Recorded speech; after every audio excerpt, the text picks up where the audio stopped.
Hey, welcome. Have you ever thought about the forces that really shape who you are? I mean, beyond the obvious stuff. Today, we're diving into this really profound idea, an invisible connection.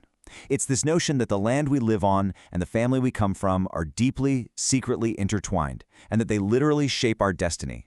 Sounds wild, right? Well, let's unpack how this ancient philosophy actually works. So here's the core of it, right on the screen. The land under our feet and the blood in our veins, they're not separate things. There's this deep, hidden relationship between our ancestry and our environment. And get this, the idea is that if you really want to understand yourself, you have to understand this connection. It's a pretty powerful premise, so yeah, let's definitely break it down. All right, here's the game plan for today. We're going to start with the invisible connection itself. Then we'll get into something called the principle of resonance. Super interesting stuff. After that, we'll look at the two paths, one source, and wrap it all up with why this is basically an ancient environmental science that still matters. Let's get started. Okay, first up, the invisible connection. We're talking about an ancient environmental philosophy. So what is this all about? What's the worldview that holds this idea together? You know, to really get a handle on this, it helps to zoom out a bit. If you think about it, a lot of Western thought has traditionally been super focused on the tangible, right? The stuff we can see, measure, matter, logic. But many Eastern worldviews have this whole other focus. They're more concerned with things like energy, harmony, and, well, the invisible forces that are just as real in shaping our world. And that's where Pungsu comes in. Now, it's really important to get this straight. This isn't about superstition or old myths. Pungsu is actually a really sophisticated environmental philosophy. The whole point is to study the constant flowing energy exchange between us humans and the natural world around us. It's this idea that our environment is literally breathing life and potential right into us. So that's a cool idea, right? But how does that energy exchange actually work? That's the big question, and the answer brings us to our next section, the principle of resonance, which is all about how this energy connects us. Okay, so at the very heart of Pungsu, you've got this concept, Dong-gi-gam-eung. It basically means the resonance of shared energy.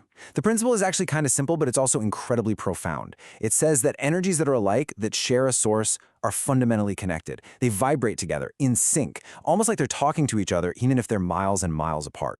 So to really wrap your head around this, here are a couple of great analogies. First, think about tuning forks. You strike one, and another one just sitting on a table across the room starts humming on the exact same note. That's resonance. Or if you want a more biological way to think about it, picture it like a signal being sent through shared DNA. The idea is that energy from the land gets absorbed by ancestral remains, and then it's transmitted to their living descendants. It's a pretty wild thought. And hey, this isn't some new age idea. We're talking ancient wisdom here. The Book of the Silken Sack puts it so well. It says, a person receives their body from their parents. When the parents' remains receive chi, the living children receive their brace. See? It's reinforcing this absolutely crucial point. The connection isn't just symbolic, it's seen as physical, rooted in the shared energy, the shared essence of a family line. Okay, so how does this principle actually apply in the real world? Well, it splits off into two different but totally related paths, Yin and Yang Pungsu. And together, these two are supposed to give us the whole picture of how our destiny gets shaped. Let's start with the first one, which is the indirect path. This is called Yin House Pungsu. And this one is all about our connection to our ancestors and the fortune, or maybe lack thereof, that we inherit through them. So here's the breakdown of how it's supposed to work. Step 1. You find a really good, auspicious piece of land, a place that's just pulsing with vital energy, or chi. Step 2, the remains of your ancestors are placed there, and they basically act like an antenna, receiving that energy. And then step 3, that energy gets transmitted through the family line right to the living descendants, influencing their fortune. See? It's an indirect, generational thing. Okay, so that's the ancestral side of things. But what about our lives, right here, right now? Well, that's where the second path comes in. This is the direct path, called Yang House Pungsu, and this is all about the living. And this process is way more immediate. It's simple, really. Step 1, your immediate environment, your house, your apartment, the land it's sitting on, it all generates its own energy. Step 2, because you live there, you are directly absorbing that energy every single day. And that energy is what directly shapes your own personal potential and your vitality. There's this amazing quote from a classic text called the Snow Heart Formula that says, "Spirited land and great people are born from the transformation of Qi." This gets at a core belief here, that incredible people don't just pop up randomly. They are a product, a manifestation, of the energy of the land they come from. To put it simply, your environment literally helps create who you become. All right, let's put it all together and just quickly summarize these two paths. This chart lays it out perfectly. You've got Yin House Pungsu, which is all about the ancestors. Its path is indirect, working through resonance, and it impacts your inherited fortune. Then you've got Yang House Pungsu. Its focus is on you, the living. The path is direct. You're absorbing that energy, and its impact is on your personal potential.